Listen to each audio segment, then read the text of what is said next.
गाणं आहे हे आवाज कमी बस बोलते बसत नाही मला मूर्ती दाखव रामचंद्र भगवान की जय पवन सुत हनुमान की जय बोलो सीता मैया की जय।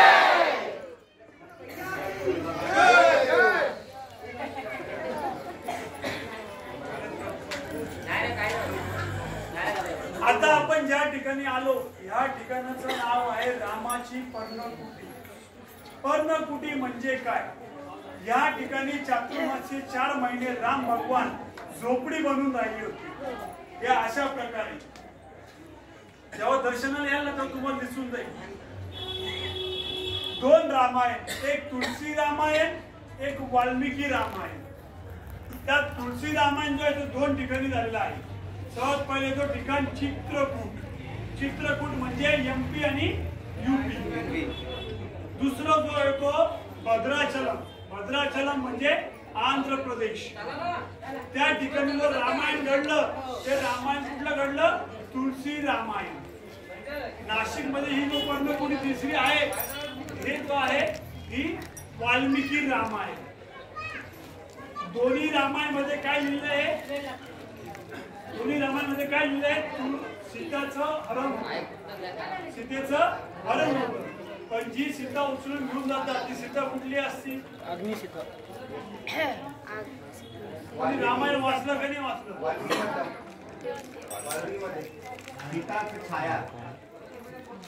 सीता की छाया। छाया बोले तो म्हणजे काय? सावली। सावली। खरी सीता जो असती ती 3 देवाला साक्षी मानून अग्निकुंड मध्ये प्रवेश करते। ब्रह्मा, विष्णू आणि महेश या 3 देवाला साक्षी मानून ती अग्निकुंड मध्ये प्रवेश करते। वार होता बुधवार। वार होता बुधवार। त्या दिवशी सीतेचं हरण झालं होतं। त्यामुळे 5 राज्यामध्ये मुलीला बुधवारच्या दिवशी सासरी पाठवत नाही। आपल्याकडे पाठवतो का?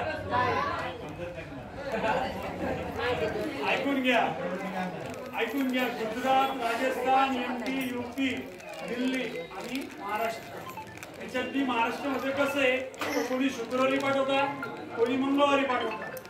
पण बुधवारच्या दिवशी मुलीला सासरी पाठवत नसतात। का बरं? त्या या ठिकाणी जेव्हा सीतामाईंनी दान केलं होतं ते सर्वात मोठं दान केलं होतं। 3 दान केले होते। सर्वात पहिलं दान कुठलं येतं माहिती का? दीपदान। कुठलं दान येतं? दीपदान। दुसरं येतं भोजनदान आणि तिसरं जो येतं ते अखंड सौभाग्यवतीसाठी तुम्ही दान केलं होतं। कारण की त्याचं सौभाग्य जो आहे ते अखंड व्हायला पाहिजे।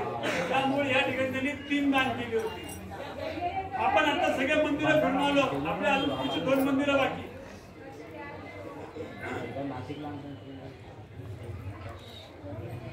पुढची आपली 2 मंदिरं बाकी। मी तुम्हाला कुठल्या मध्ये दान धर्म करायला लावले का? नाही।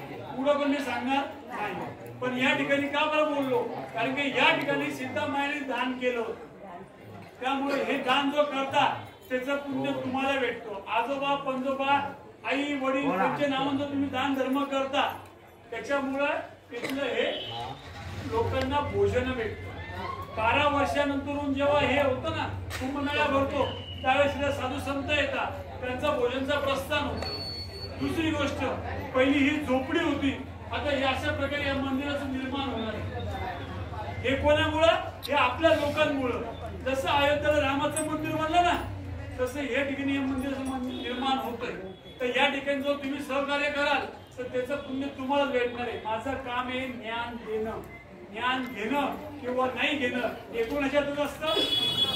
तुमच्या हातात।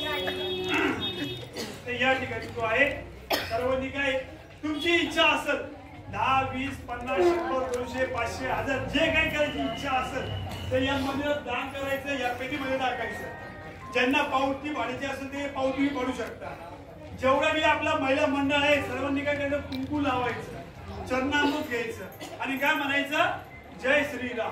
काय म्हणायचं? जय श्रीराम। एकदा नाव घेता तर 108 वेळेस नाव निघतो तोंडातून। एवढं लक्षात ठेवा, त्याचं पुण्य तुम्हालाच भेटणार आहे। दुसरी गोष्ट, जो तुमच्या मनात जी काही इच्छा असेल या रामासमोर ठेवायची, मग दान करायचं। 4 दिवसात होईल किंवा 40 दिवसात होईल किंवा 4 महिन्यात होईल किंवा 4 वर्षात होईल। झाल्यानंतरून मला पहिले या रामाला येऊन भेटायचं का? कारण की याच्यामुळे आपली इच्छा पूर्ण होते. हे लक्षात ठेवा. ज्यांची सीता अजून झाली नाही त्यांनी सांगायचं की मला पुढच्या जोडीने बोलव, तर ही बी इच्छा पूर्ण होईल. जेवढे यंग ब्रिगेड आहे आपले तेवढे एकमेकांकडे बघा.